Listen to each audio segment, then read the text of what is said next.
ৰাজনীতিৰ কিছু খবৰ গহপুৰত শূন্য হ'ব নেকি কংগ্ৰেছ এপিচিচিৰ প্ৰাক্তন সভাপতি ৰিপুন বৰাৰ টিএমচি গমনৰ পাছতে গহপুৰত ভৰ বাৰিষাৰ গৰাখহনীয়াৰ দৰে খহনীয়া চলিছে গহপুৰ কংগ্ৰেছত সৌহিদিনা যুৱ কংগ্ৰেছ মণ্ডলৰ কংগ্ৰেছৰ বিভিন্ন বিষয়ববীয়াৰ দল ত্যাগৰ পাছতে পুনৰ টেটুনবাৰীত এক সংবাদমেল সম্বোধন কৰি গহপুৰৰ ছয়দুৱাৰ ব্লক কংগ্ৰেছৰ সাধাৰণ সম্পাদক পংকজ হাজৰিকা ছয়দুৱাৰ মহিলা কংগ্ৰেছৰ তত্ত্বাৱধায়ক প্ৰদীপ সেনগুপ্তা টকৌবাৰী মণ্ডল কংগ্ৰেছৰ তত্ত্বাৱধায়ক প্ৰণৱ বৰুৱা বাকৰি মণ্ডল কংগ্ৰেছৰ তত্ত্বাৱধায়ক দীপ বৰা কল্যাণপুৰ মণ্ডল কংগ্ৰেছৰ সম্পাদক দিলীপ তামুলিকে আদি কৰি বিভিন্ন পদত কাৰ্যনিৰ্বাহ কৰি থকা বিষয়ববীয়াই নিজ নিজ দায়িত্বৰ পৰা অব্যাহতি লোৱাৰ উপৰিও প্ৰাথমিক সদস্যৰ পদৰ পৰাও পদত্যাগ কৰিছে সেয়েহে এতিয়া প্ৰশ্ন উত্থাপন হৈছে যে গহপুৰত শূন্য হ'বলৈ গৈ আছে নেকি কংগ্ৰেছ দল এপিচিচিৰ প্ৰাক্তন সভাপতি ৰিপুন বৰাৰ টিএমচি গমনৰ পাছতে এই প্ৰশ্ন এতিয়া অতি গুৰুত্বপূৰ্ণ হিচাপে উত্থাপন হৈছে গহপুৰ কংগ্ৰেছত অৰ্থাৎ কংগ্ৰেছত আৰু বৰ্তমান যি অন্তকণ্ডল যি দিনক দিনে বাঢ়ি গৈছে দলৰ ভিতৰতে যি উৰিয়াউৰি খামখিয়ালি বাঢ়ি গৈছে ইয়াৰ পৰিপ্ৰেক্ষিতত আমাৰ নিচিনা কৰ্মীসকল আমি বিমূৰত পৰিছোঁ আৰু আমি সিদ্ধান্ত লৈছোঁ যে এই দলত থাকি এই দলৰ জৰিয়তে কোনো ধৰণৰ কাম কোনো ধৰণৰ উন্নয়ন বা ভৱিষ্যতে সুফল পাব পৰা নাযাব গতিকে আমি আমাৰ সম্পূৰ্ণ ব্যক্তিগত কাৰণত আজি আমি কংগ্ৰেছ দলৰ পৰা অব্যাহতি বিচাৰি দলৰ তৃণমূল সদস্যৰ পৰাও অব্যাহতি বিচাৰি দলৰ ছয়দুৱাৰ ব্লক কংগ্ৰেছৰ সন্মানীয় সভাপতি শ্ৰীযুত শিশুৰাম দুৱৰাৰ হাতত পদত্যাগ পত্ৰ দাখিল কৰিছোঁ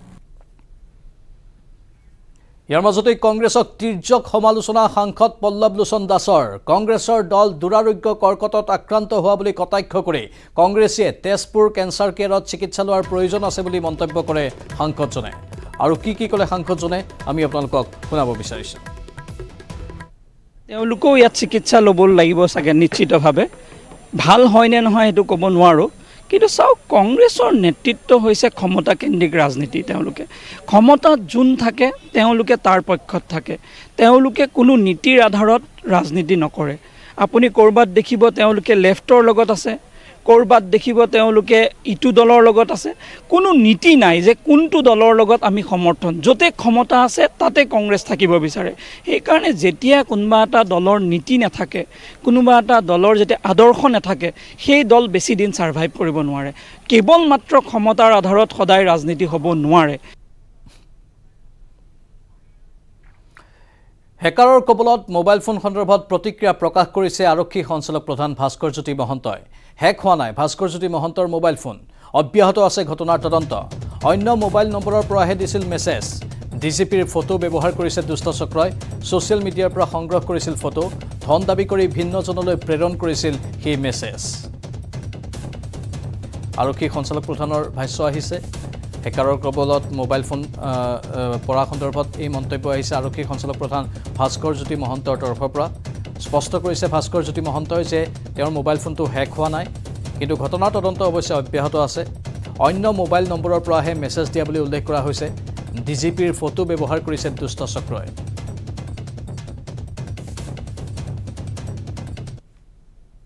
কোনোবা বদমাছ এটাই মোৰ পিকচাৰটো ছ'চিয়েল মিডিয়াৰ পৰা লৈ পেলাই বেলেগ এটা নাম্বাৰ মোৰ নাম্বাৰ নহয় বেলেগ এটা নাম্বাৰৰ পৰা কিছুমান মানুহলৈ পইচা ডিমাণ্ড কৰি ফুৰিছে বাছ সিমানেই এইটোত একো হেক চেক নহয় যিকোনো বদমাছে চোৰ কিছুমান এনেকুৱা কাম কৰে গতিকে এইটো এনেকুৱা এটা চোৰ কাৰবাৰ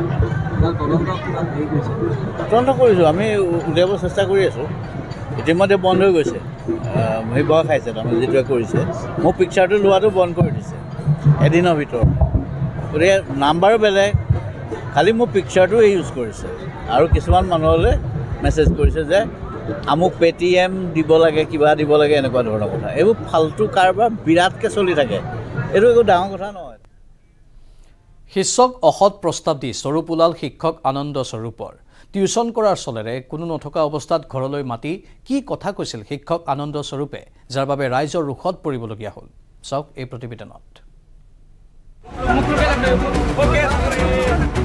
ছাত্ৰীক অসৎ প্ৰস্তাৱ দি গ্ৰেপ্তাৰ শিক্ষক আৰক্ষীয়ে স্বৰূপ উদঙালে আনন্দ স্বৰূপৰ ঘৰত কোনো নথকাৰ সুযোগ লৈ এগৰাকী নৱম শ্ৰেণীৰ ছাত্ৰীক অসৎ প্ৰস্তাৱ দি ৰাইজৰ ৰোষত পৰিল আনন্দ স্বৰূপ।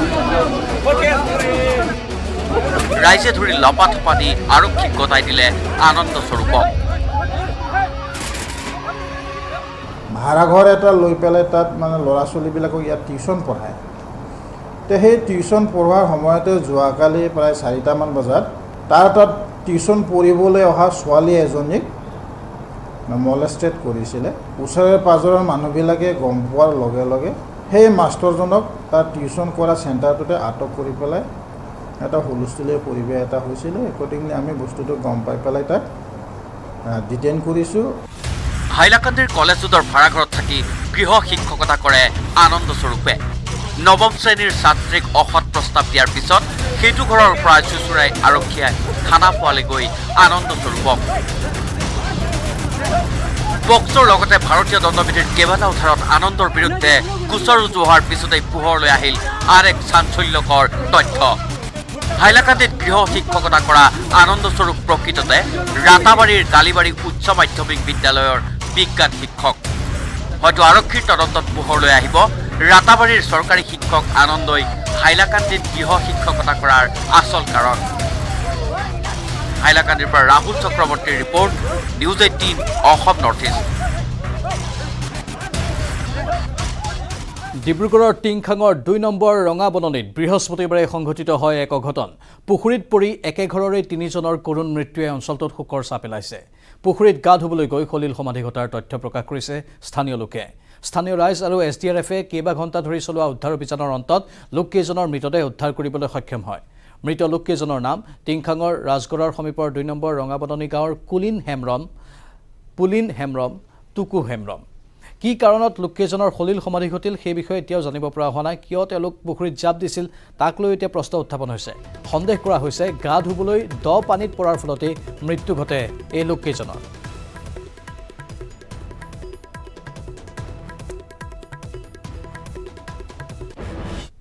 গা ধুব আহিছিলে, গা ধুব আহোঁতে তেওঁলোকে সলিল সমাধি ঘটিছে। ইয়াতে উদ্ধাৰ কৰা হৈছে গোটেইকেইটা। এতিয়া পোষ্টমৰ্টম হয়। মই মানা কৰিলোঁ যে নালাগে যাবলৈ, পুখুৰীত দ আছে, নুশুনিলে। কোনটো আহিছিলে প্ৰথমে মোৰ 3টা ল'ৰা, ভাই এটা, ভাগিন এটা। সেইকেইটা মই নেমানিলে মই গুচি গ'লোঁ ঘৰলৈ। তাৰপিছত খবৰ পাইছোঁ যে নাই, ল'ৰা 3টাই সোমাই গ'ল বুলি। সত্ৰাধিকাৰৰ বিৰুদ্ধে সামাজিক মাধ্যমত অশালীন মন্তব্য কৰি আটক হ'ল শিক্ষক। অসমৰ 2খনকৈ ঐতিহাসিক সত্ৰৰ সত্ৰাধিকাৰৰ বিৰুদ্ধে মন্তব্য কৰি মাজুলী আৰক্ষীৰ জালত নয়নজ্যোতি বৰুৱা নামৰ এজন শিক্ষক। সামাজিক মাধ্যমত দিয়া পোষ্টৰ পাছতে তীব্ৰ প্ৰতিক্ৰিয়াৰ সৃষ্টি হৈছিল মাজুলীত। শিক্ষকজনৰ মন্তব্যৰ বিৰুদ্ধে প্ৰতিবাদ কৰিছিল ভকত বৈষ্ণৱৰ লগতে মাজুলীবাসীয়ে। ইফালে ঘটনা সন্দৰ্ভত দক্ষিণপাট গৃহাশ্ৰমী সত্ৰৰ সত্ৰাধিকাৰ জনাৰ্দন দেৱ গোস্বামী, আধাৰ সত্ৰৰ সত্ৰাধিকাৰ মহেশ চন্দ্ৰ গোস্বামী আৰু ভিন্ন দল সংগঠনে দাখিল কৰিছিল এজাহাৰ। এজাহাৰৰ ভিত্তিত আৰক্ষীয়ে লখিমপুৰৰ বোৱালগুৰিৰ নয়নজ্যোতি বৰুৱাক আটক কৰে।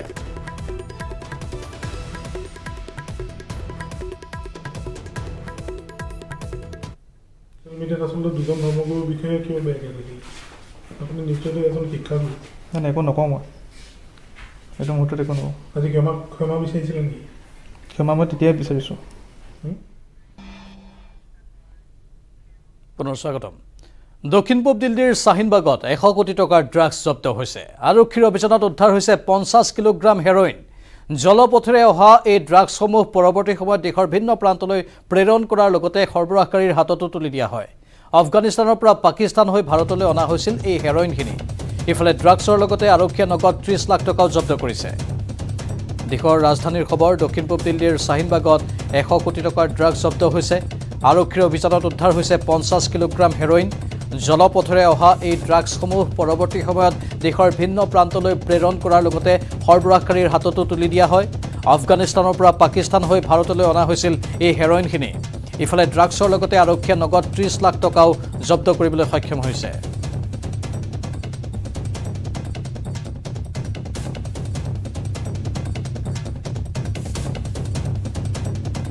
অহা 1 মে'ৰ পৰা পৰ্যটকৰ বাবে বন্ধ থাকিব বিশ্ব ঐতিহ্য ক্ষেত্ৰ মানস ৰাষ্ট্ৰীয় উদ্যানৰ হাতী ছাফাৰী। বন্ধ থাকিব নৌকা বিহাৰসহ মথনগুৰিৰ বাংলো। গ্ৰীষ্মৰ আগমন তথা বাৰিষাৰ বাবেই অনিৰ্দিষ্ট কাললৈ বন্ধ থাকিব এই সেৱাসমূহ। অতিপাত গৰমৰ বাবে হাতীৰ স্বাস্থ্যৰ প্ৰতি লক্ষ্য ৰাখি বন্ধ ৰখা হৈছে হাতী ছাফাৰী। লগতে ৰাষ্ট্ৰীয় উদ্যানখনৰ কাষেৰে বৈ যোৱা বেকী নৈৰ জলস্তৰ বৃদ্ধিৰ বাবে বন্ধ ৰখা হৈছে নৌকা বিহাৰো। সেইদৰে বাট পথৰ শোচনীয় অৱস্থাৰ বাবে ৰাষ্ট্ৰীয় উদ্যানখনৰ বাঁহবাৰী ৰেঞ্জৰ উচিলা কেম্পৰ পৰা চৰফুলি কেম্পলৈ সম্পূৰ্ণ পথছোৱা বন্ধ থাকিব পৰ্যটকৰ বাবে। ইয়াৰ উপৰি বাৰিষাৰ বাবে ৰাষ্ট্ৰীয় উদ্যানখনৰ ভিতৰৰ তথা মথনগুৰিৰ বাংলোসমূহো বন্ধ ৰখাৰ সিদ্ধান্ত গ্ৰহণ কৰিছে মানস ৰাষ্ট্ৰীয় উদ্যান কৰ্তৃপক্ষই। অৱশ্যে উদ্যানখনত কেইটামান পথত জীপ ছাফাৰীৰ লগতে অন্যান্য সুবিধা উপলব্ধ থাকিব বুলি জানিবলৈ দিয়ে বন বিষয়াই।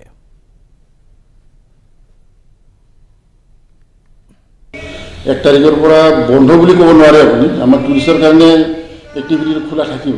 খালি আমাৰ জাষ্ট যোনটো আমাৰ মথনগুৰিত আমাৰ বিভাগীয়ভাৱে এটা আইডি আছিলে, সেইখিনিহে তাতে আমি মানুহ নাৰাখোঁ টুৰিষ্টৰ কাৰণে। টুৰিষ্ট মানে আমাৰ যিখিনি অফিচিয়েল টুৰিষ্ট আহে সেইখিনি বন্ধ ৰখা হৈছে বিশেষ কাৰণত। কাৰণ মানে এতিয়া ক'ব গ'লে এইবাৰ বাৰিষা অলপ আগতে নামিছে, যাৰ ফলত কিছুমান অসুবিধা আছে। এনেই আমি মে' মাহটো খোলা ৰখা আছিলোঁ, কিন্তু এইবাৰ বতৰৰ কাৰণে অলপ বিধি পথাৰি দিয়াৰ কাৰণে এইটো বস্তুটো আমি এমাহ আগতে বন্ধ কৰিব সিদ্ধান্ত লৈছে আমাৰ ছাৰে। আৰু টুৰিষ্টৰ কাৰণে চিন্তা কৰিবলগীয়া একো নাই, কাৰণ টুৰিষ্টৰ কাৰণে আমাৰ অহা মাহটো খোলা থাকিব। জাষ্ট মানে ভিতৰত যোনটো মানুহ থকা কথা আছিলে। বিদ্যালয়ৰ শ্ৰেণীকোঠাত ৰাজ্য চৰকাৰৰ শিক্ষা সচিব ভাৰত ভূষণ দেৱ চৌধুৰী। ছাত্ৰ ছাত্ৰীৰ সৈতে কৰিলে ভৱিষ্যতৰ আলোকপাত, দিলে শিক্ষাৰ দেওনা পাৰ হোৱাৰ আদিপাত।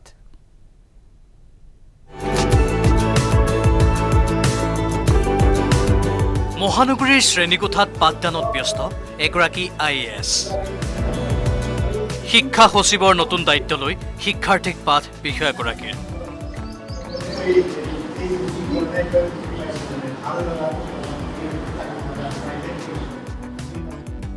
কাগজে পত্ৰই নহয়, এইবাৰ বিদ্যালয়ৰ শ্ৰেণীকোঠাই কোঠাই ৰাজ্য চৰকাৰৰ শিক্ষা সচিব ভাৰত ভূষণ দেৱ চৌধুৰীৰ পৰ্যবেক্ষণ। শিক্ষা বিভাগৰ নতুন দায়িত্ব লৈ বৃহস্পতিবাৰে শিক্ষক ৰূপত দেখা গ'ল বিষয়াগৰাকীক।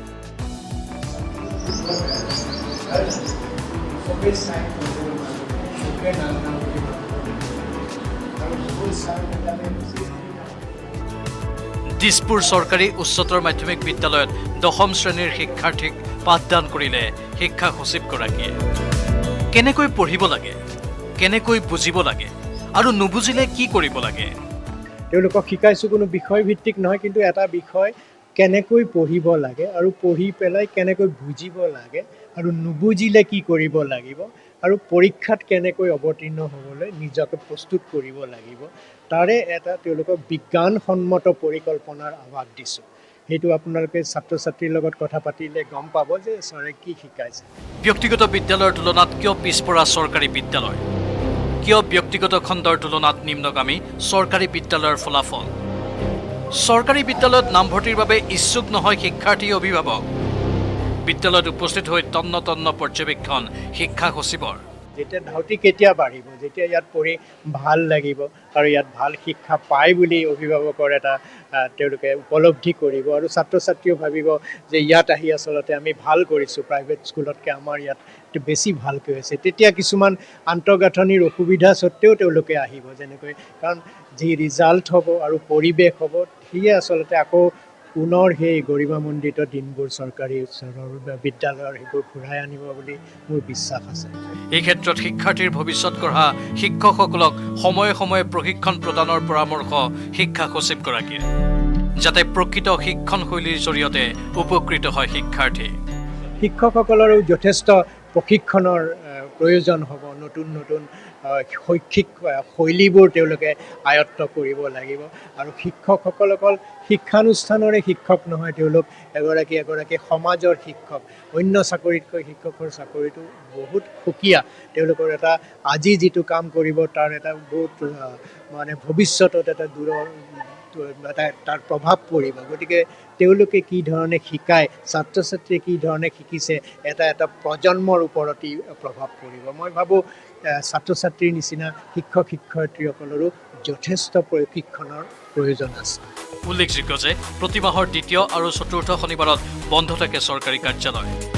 এই সময়ছোৱাতেই শিক্ষা বিষয়াগৰাকীয়ে বিদ্যালয়ত পাঠ আগবঢ়াব বুলি মন্তব্য কৰে। লগতে শিক্ষাৰ্থী বিদ্যালয়ে প্ৰয়োজন অনুভৱ কৰিলে দেওবাৰেও পাঠদান কৰিবলৈ সাজু ভাৰত ভূষণ চৌধুৰী। বলেন ভট্টাচাৰ্যৰ report, news 18 Assam north east.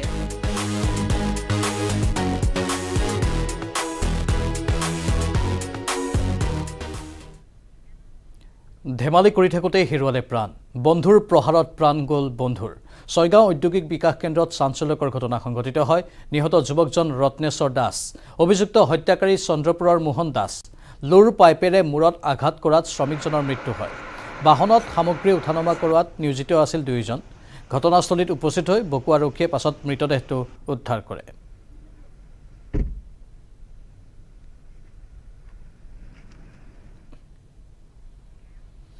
প্ৰদেশ কংগ্ৰেছৰ সভাপতি ভূপেন কুমাৰ বৰাক আটক কৰিলে আৰক্ষীয়ে কংগ্ৰেছৰ প্ৰতিবাদক লৈ উত্তপ্ত হৈ পৰিল বৰপেটা বিধায়ক জিগ্নেশ মেৱানীৰ মুক্তিৰ দাবীত মৌন প্ৰতিবাদ সাব্যস্ত কৰিছিল কংগ্ৰেছে তাৰ পাছতেই আৰক্ষীৰ সৈতে লাগিল হতাহতি বৰপেটাত উত্তপ্ত পৰিস্থিতি আৰক্ষীৰে টনা আজোৰা প্ৰতিবাদকাৰী কংগ্ৰেছে আটক হ'ল প্ৰদেশ কংগ্ৰেছৰ সভাপতি ভূপেন কুমাৰ বৰা প্ৰধানমন্ত্ৰীৰ অসম আগমনৰ দিনটোতে গুজৰাটৰ কংগ্ৰেছী বিধায়ক জিগ্নেশ মেৱানীৰ মুক্তিৰ দাবীত মুখত ক'লা কাপোৰ বান্ধি মৌন প্ৰতিবাদ সাব্যস্ত কৰিছিল প্ৰদেশ কংগ্ৰেছে মৌন প্ৰতিবাদকাৰীসকলে প্ৰতিবাদস্থলীৰ পৰা জিলা উপায়ুক্তৰ কাৰ্যালয়ৰ সন্মুখেৰে সমদল যাত্ৰা কৰাৰ সময়তেই প্ৰতিবাদকাৰীক বাধা প্ৰদান কৰে আৰক্ষীয়ে প্ৰতিবাদকাৰীৰ সৈতে আৰক্ষীৰ লাগে টনা আজোৰা টানি টানি বাছত উঠাই বৰপেটা সদৰ থানালৈ লৈ যোৱা হ'ল প্ৰদেশ কংগ্ৰেছৰ সভাপতি ভূপেন কুমাৰ বৰাৰ সৈতে কংগ্ৰেছী সমদলকাৰী কৰায়ত্ব কৰাৰ সময়তেই ভূপেন বৰাৰ মুখত শুনা গ'ল বিজেপিৰ একছত্ৰী শাসন গণতন্ত্ৰক বস্ত্ৰহৰণৰ কথা বিজেপিৰ দাদাগিৰি অসম পুলিচ বিজেপি আৰু RSSৰ হাতিয়াৰ হিচাপে ব্যৱহাৰ হৈছে আমি মৌন ইয়াতে অৱস্থান ধৰ্মঘট কৰি আমাৰ উদ্দেশ্য আছিলে জিলা কংগ্ৰেছলৈ ঘূৰি যোৱা জিলা কংগ্ৰেছলৈ ঘূৰি যাবলৈ তেওঁলোকে নিদিয়ে ৰাস্তাত আমাক তেওঁলোকে বন্দী কৰি ৰাখিছে এতিয়া তেওঁলোকে এৰেষ্ট কৰিছে তেওঁলোকে ভাবিছে কংগ্ৰেছে ভয় খাব তেওঁলোকে এটা জিগ্নেশ মেকানী নহয় লাখ লাখ জিগ্নেশ মেকানী এতিয়া অসমত ওলাব এজন গুজৰাটী আহিছে 30 কোটি টকা খৰচ কৰি আদৰিছে এজন গুজৰাটীক জেলৰ পৰা জেললৈ পঠিয়াই আছে ইয়াৰ পৰিণতি বিজেপিয়ে ভুগিব ইপিনে এই প্ৰতিবাদী কাৰ্যসূচীত অংশগ্ৰহণ কৰি সৰব হৈ পৰে মহিলা কংগ্ৰেছৰ সভানেত্ৰী মীৰা বৰঠাকুৰ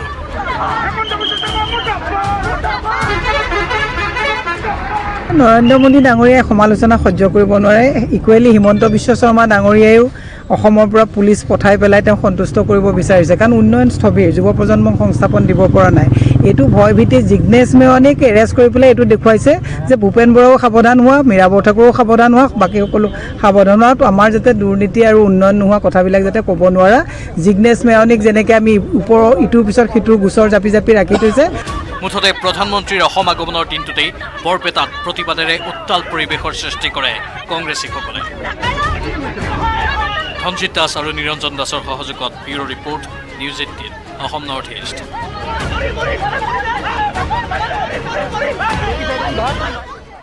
আৰু ইয়াৰ লগে লগে সময় হৈছে এতিয়া বাতৰিৰ পৰা বিদায় লোৱাৰ নমস্কাৰ আটাইতকৈ সবল আৰু সতেজ চিমেণ্ট সূৰ্যা চিমেণ্ট অটুট ঘৰ অটুট অসম